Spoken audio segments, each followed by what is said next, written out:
Jason, a thrill seeker who loved exploring forgotten places, heard about a hidden cave deep in the Appalachian woods. People in the nearby town warned him not to go. They said it held a treasure so valuable, it cursed anyone who dared to take it. Jason didn't believe in such things. He laughed it off, but he couldn't resist. He wished he had. After hours of hiking through the dense forest, Jason found it. The entrance was almost hidden by vines, as if the forest was trying to keep it a secret. After hours of hiking through the dense forest, Jason found it. As soon as he stepped inside, an icy chill ran down his spine. The air was heavy, and the usual forest sounds, birds, rustling leaves, were gone. It was so quiet, it felt unnatural.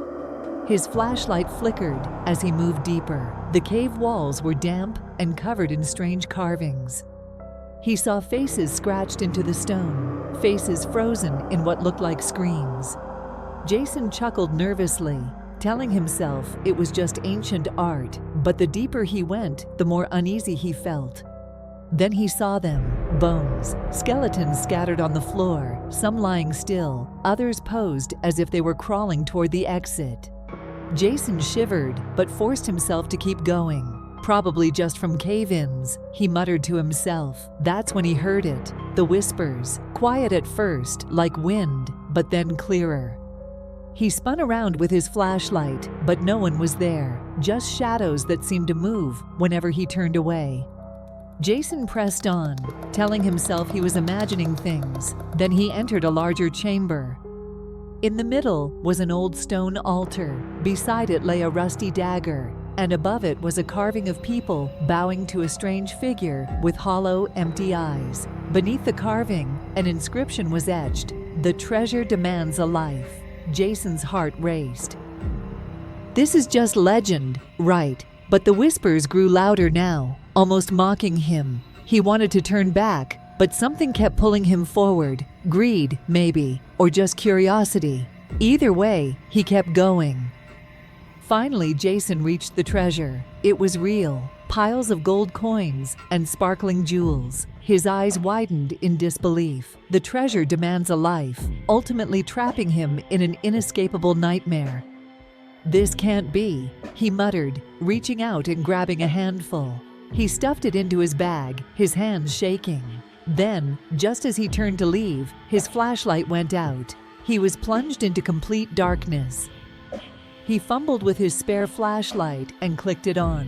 When the light flickered back to life, Jason's blood ran cold.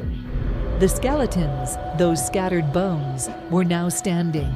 Their empty eye sockets stared directly at him. Their bony fingers twitched, pointing toward him.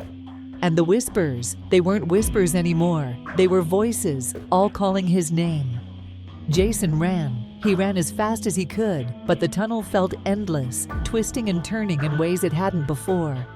Every step he took, the whispers grew louder, and the skeletons seemed closer. Finally, he saw light ahead. Relief flooded his chest. He raced toward the exit, but when he stepped out, he wasn't outside. He was back in the same chamber with the altar. A deep guttural voice filled the room, louder than anything he'd ever heard. "The treasure demands a life," Jason screamed, dropping the gold, pleading. "Take it, I don't want it." But the shadows around him thickened, swallowing him whole. The next day, hikers found Jason's backpack just outside the cave. It was stuffed with gold coins, but Jason, he was never found. And the cave? It had vanished, as if it had never been there. Some say the cave only reveals itself to those it chooses, but once you enter, you'll never leave. If you enjoyed this chilling tale and want to uncover more terrifying secrets, don't forget to subscribe our channel, The Spooky Chapters, and let me know in the comment, what kind of scary stories do you enjoy the most? Stay curious, stay spooky.